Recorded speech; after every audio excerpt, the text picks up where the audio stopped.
آپ پوچھے کسی سے کہ حضور کی ولادت میں کیا کیا ہوا تھا تو نہیں بتا پائیں گے، اور تاریخ میں موجود ہے کہ جب حضور اس دنیا میں تشریف لائے تو دریائے ساوا خشک ہو گیا۔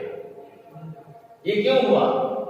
یہ اس لیے تاکہ دنیا سمجھے کہ یہ پیدا ہونے والا ہے، دنیا میں کوئی معمولی شخصیت نہیں ہے، اور آتش قدر فاس خاموش ہو گیا، جو میں نے جمعے کے خطبے میں اس کے اوپر روشنی ڈالی تھی ہوگی سے۔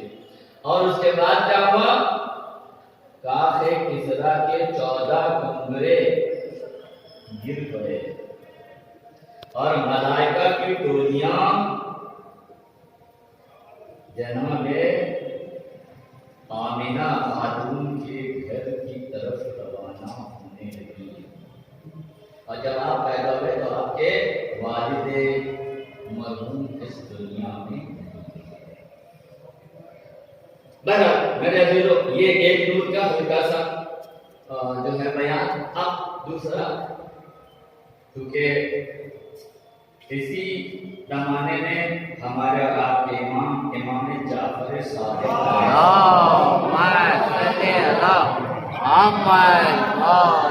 کی ولادت کا زمانہ ہے، اور اس سلسلے میں مجھے 2-3 واقعات آپ کے سامنے پیش کرنا ہے کہ امام ہوتا کون ہے۔ امام محمد باقر علیہ السلام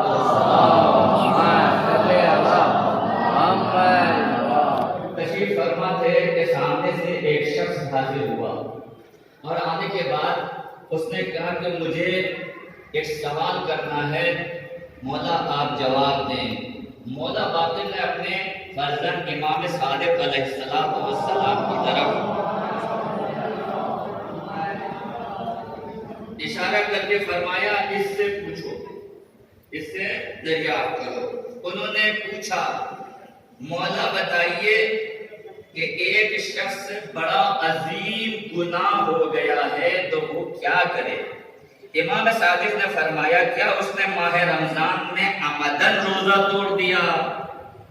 اس آنے والے نے کہا نہیں، بلکہ اس سے بھی بڑا گناہ ہے۔ آپ نے پوچھا کہ اس نے ماہ رمضان میں زنا کیا ہے؟ اس نے کہا نہیں، اس سے بھی بڑا گناہ ہے۔